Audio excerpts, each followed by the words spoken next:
Salut tout le monde, j'espère que vous allez bien. Donc aujourd'hui je vous retrouve dans une nouvelle vidéo. J'ai changé aussi de décor, j'espère que ce décor là vous plaira un peu plus. Euh, Depuis le début de la journée j'essaie de trouver un nouvel endroit où vous filmez dans ma chambre, etc. qui serait un peu plus agréable à regarder tout de même. Au niveau de l'éclairage c'est pas encore trop ça vu que pour l'instant j'ai une seule lampe à lumière blanche à disposition. Donc j'essaierai de corriger ça, mais pour l'instant ça va rester un petit peu dans cette luminosité là. J'espère que ça vous dérangera pas trop. Je fais de mon mieux pour améliorer tout ça. Alors aujourd'hui je vous retrouve dans une nouvelle vidéo pour vous présenter ma routine capillaire parce que sur une chaîne cheveux, je pense que c'est un peu indispensable de vous présenter comment je prends soin de mes cheveux, quels produits j'utilise, etc. etc. Donc je vous ai sélectionné 1, 2, 3, 4, 5, 6, 7, 8 produits, dont 2 accessoires. Et on va commencer par mes shampoings et mes après-shampoings. Alors vous allez voir que c'est des shampoings et après-shampoings assez spéciaux que j'ai acheté sur Aromazone et en fait c'est des sortes de 2 en 1, j'en utilise 2, en fait j'alterne selon mes envies, selon mes goûts et aussi par rapport à mes cheveux colorés comme vous avez pu le remarquer, j'ai changé la couleur de mes cheveux, j'ai fait plusieurs henné colorants et j'ai réussi à obtenir un roux cerise un peu rouge. Et voilà, et j'adore vraiment cette couleur et j'en suis vraiment très satisfaite. Le truc avec le henné, c'est que ça tient quand même très bien sur les cheveux, mais aussi quand c'est vos premiers henné, ça peut facilement dégorger. Du coup, j'ai acheté des poudres pour éviter ceci. Alors, la première poudre, et je ne sais pas comment ça se prononce, j'espère que je le prononcerai bien, c'est la poudre de cidre. Donc ça se présente comme ceci, dans un petit sachet, c'est une poudre verte et vous mélangez ça avec de l'eau jusqu'à que vous ayez une pâte plus ou moins liquide qui a un peu la même consistance qu'un shampoing. Vous appliquez ça sur votre cuir chevelu et vos longueurs et ça lave vos cheveux en douceur. Ça ne mousse pas, mais vous sentez tout de même qu'il y a quand même un nettoyage qui se fait. C'est assez spécial en fait. Je pense qu'il faut essayer pour comprendre un peu ce que je veux vous dire. Mais sachez que moi, ça me lave très bien les cheveux. Ça enlève vraiment l'excès de sébum correctement. Vous avez vos cheveux propres à la fin de ce lavage là. Et ça fait pas trop dégorger ma couleur. Et justement, ça a renforcé mes cheveux. Et aussi, j'utilise la poudre de Shikaka qui a exactement le même rôle en fait, c'est pareil, vous mélangez ça avec de l'eau, vous faites une pâte et vous appliquez ça sur le cuir chevelu et ça vous lave les cheveux en douceur pardon, également. Le truc c'est qu'en ce moment j'utilise plus la poudre de cidre vu que j'ai refait un henné il n'y a pas longtemps et quand mon henné sera bien accroché à la kératine de mes cheveux, je pense que je vais réutiliser le Shikakai. Donc voilà, alors il faut savoir que pour ces shampoings là, c'est tellement doux que vous n'avez pas besoin d'après-shampoing, donc ça reste quand même quelque chose d'assez économique je trouve. Ensuite, en soin pour mes cheveux, avant le shampoing, j'utilise mon fameux beurre d'avocat que pareil j'ai acheté chez Aromazone et je l'adore. Au niveau de l'odeur par contre, ça sent l'avocat. Je pense qu'il faut aimer, moi c'est pas quelque chose dont je suis fan. Mais il reste quand même hyper efficace. Pour les cheveux secs, c'est vraiment le pied et il n'est pas trop lourd comme le beurre de karité. Le beurre de karité, j'ai un peu du mal à rincer.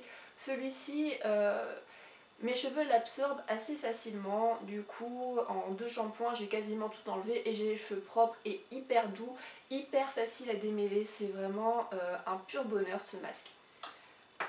Ensuite, j'ai une huile essentielle et un actif. Alors, il faut savoir que ces 2 petits trucs là, j'ai acheté pareil ça sur Amazon. J'ai ma voix qui part en cacahuète. Ça ne va pas du tout. Donc, l'huile essentielle que je vais vous présenter, c'est l'huile essentielle de baie Saint-Thomas. Et l'actif, c'est l'actif protéine de riz. Alors, les actifs protéines de riz, c'est un actif qui est hydratant et fortifiant. En fait, vous rajoutez quelques gouttes dans votre shampoing, votre masque, votre spray, dans ce que vous voulez. Et ça vous rend les cheveux très doux, ça aide à les démêler, etc. Ça n'a pas d'odeur particulière, enfin en même temps pas vraiment eu envie de le sentir, mais dans vos masques, etc., ça ne sent rien du tout, donc c'est pas dérangeant pour ceux qui sont pas trop fans des odeurs trop présentes.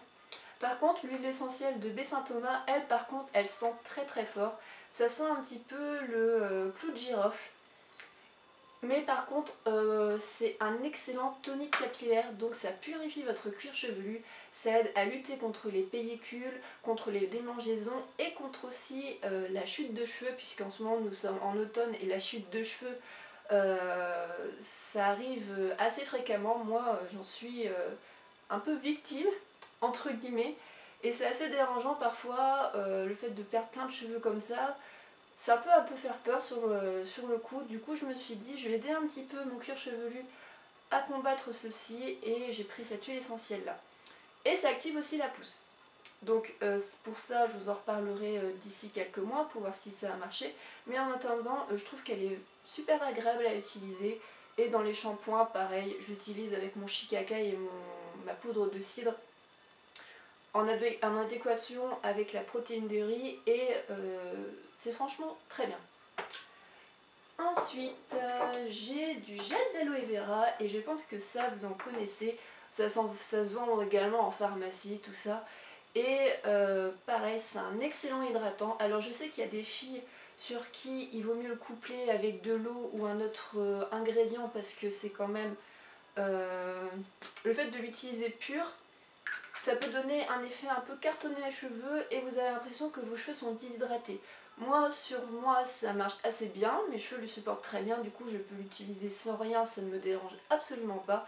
D'ailleurs, quand les seules fois où je lisse mes cheveux, c'est-à-dire une fois par mois ou alors quelques fois dans le mois, il m'arrive de vouloir les lisser parce que j'ai envie de changer de tête tout simplement. J'en mets avant le lissage et aussi après le lissage, mèche par mèche, et ça me réhydrate complètement les cheveux. Le lissage ne bouge pas et j'ai l'impression que ça le fait tenir même un peu plus longtemps grâce à ce petit truc là. Donc voilà, le gel d'aloe vera. Et ensuite j'ai les deux accessoires à vous présenter. Donc premier accessoire que j'utilise tout le temps, c'est ma brosse en poil de sanglier que j'adore, que j'ai acheté à Leclerc pour pas grand chose, je crois que c'était environ 12 €. C'est la marque Elite et je la trouve franchement très bien pour une brosse de supermarché. Elle démêle très bien mes cheveux, elle fait ça en douceur. Au niveau du poil de sanglier, c'est pas un poil qui est agressif, on sent que c'est quand même un poil qui est doux.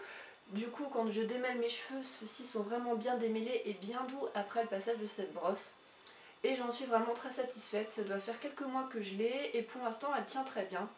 Bon, elle est abîmée, elle est un peu abîmée, mais franchement, au niveau de la qualité, ça reste tout à fait correct. Pour ceux qui ont un petit budget comme moi et qui ne veulent pas dépenser je ne sais pas combien d'euros dans une brosse en poil de sanglier, vous pouvez trouver celle-ci en supermarché que moi, franchement je l'adore, je l'aime beaucoup cette brosse.